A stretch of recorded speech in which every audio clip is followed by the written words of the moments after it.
Guys, sa tingin nyo, bakit tuwing magbablog ako, tuwing magsasabi ako ng about sa salary natin dito, tuwing magsasabi ako ng salary dito sa Czech Republic, at tuwing may involved na pera akong binabanggit, parang ini-elaborate ko kung bakit ko yun nasabi.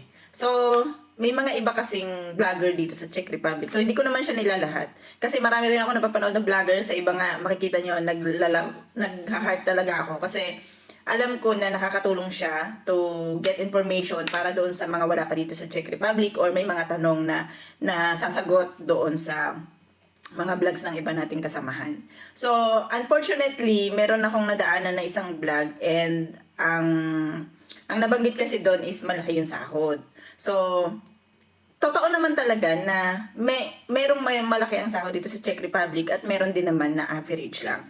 Napapansin nyo sa mga vlogs ko dito sa Czech Republic, once na pera ang pinag-uusapan guys, hindi ako bumabanggit ng sobrang laki ng sahod ko. Ganon. Bakit? Kasi po, kailangan nating maging neutral. So, kailangan kapag nagsabi ako sa inyo, yung average lang talaga, yung walang overtime. Now, pag nagsabi ako sa inyo na may overtime, lalaki na yung sahod ko. E-expect nyo na mga nasa sa Pilipinas kayo or i-expect nyo na mga wala pa kayo dito sa Czech Republic, nasa ibang bansa kayo, expect nyo na ganun talaga kalaki ang sahod sa Czech Republic. Which is, lumalaki naman talaga ang sahod namin sa Czech Republic kapag may overtime, kapag may night differential, kapag may holiday at saka kapag merong bigay na bonuses ang aming company. What if yung company na mapuntahan mo, which is narinig mo sa akin na malaki yung sahod ko, tapos yung mapuntahan mo na company papunta dito sa Czech Republic is hindi naman siya nagbibigay ng malaking bonuses. Hindi naman sila nagbibigay ng ibang benefits na kagaya ng benefits na meron ako sa company ko. Wala rin silang night differential. Tapos wala ding overtime. Kasi merong iba ditong company, 6 to 2, 6 to 3 lang ang pasok nila. Yung iba, 6 to 2, 2 to 10. So, ibig sabihin, wala pa rin siyang night differential.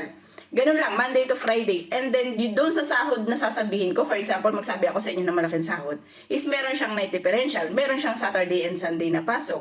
So, iba kasi ang bayad namin kapag Saturday, may plus 15% kami.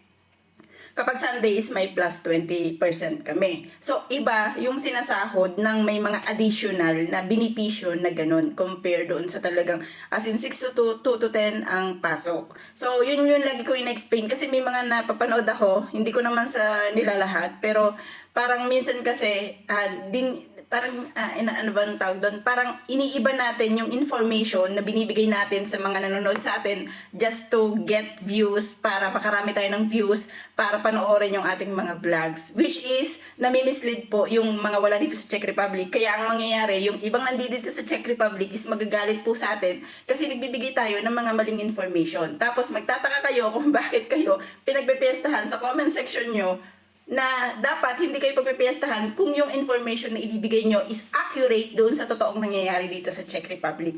Kung mapapansin nyo guys, ito para hindi kayo ma-mislead, no? Kapag kayo po ay nanood ng isang video na nandito sa Czech Republic, ang tingnan nyo yung mga comment section.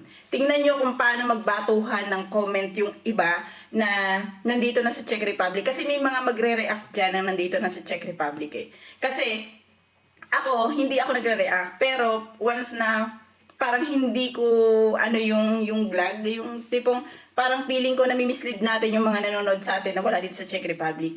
Doon ako nakakagawa ng mga ganito na video. So, dito ako nang babash. In short, dito ako nang babash sa video ko. Kasi nga, parang nami-mislead kasi natin.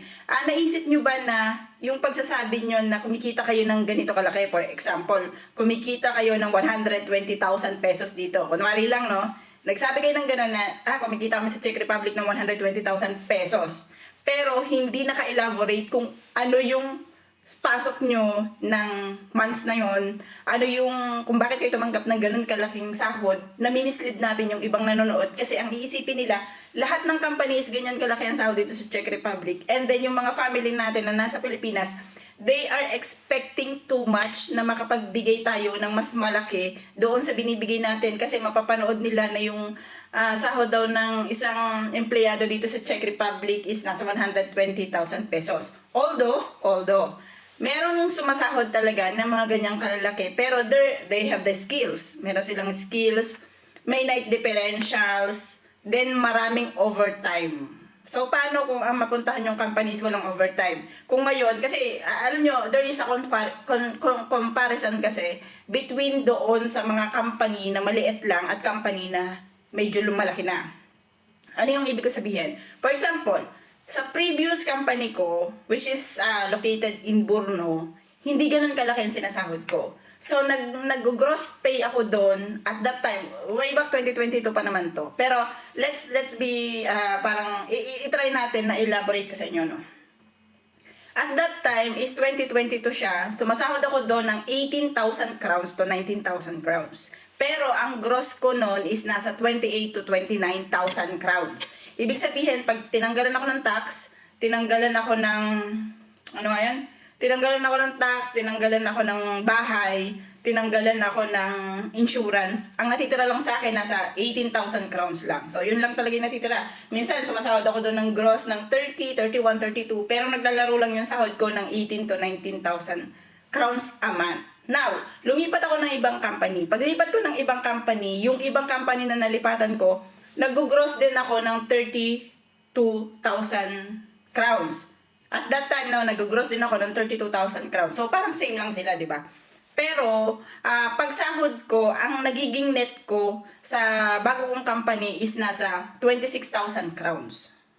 26, 27. So, nakita nyo yung difference. So, ang difference niya is from 18,000, sahod ako ng 25, 26, or 27,000 crowns. Kita nyo yung difference niya, nasa more than 5,000 crowns ang difference niya. Bakit nagkaroon ng difference? Wala akong bayad sa bahay. Unlike doon sa previous company, may bayad kami ng bahay. 6,500 kaagad yun. Second, meron akong night differential.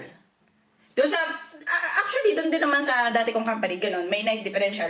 Meron ding Saturday and Sunday. Halos nagpapareho lang naman sila. Yun nga lang kasi wala akong binabayarang bahay dito sa company ko ngayon. Dahil yung first 2 years namin is libre yung aming bahay sa first 2 years namin. Which is ang big factor na hindi na ako magbabayad ng 6,500 para doon sa bahay na masisave ko na siya sa sarili ko. Okay? Gets niyo yung ibig ko sabihin? Yun yung sinasabi natin na kailangan lagi mong titingnan ang second side of the story, second side of the coin. Hindi ibig sabihin na etong coin na to is maganda para sa'yo. Pag binaliktad mo yung coin, is maganda pa rin. Okay?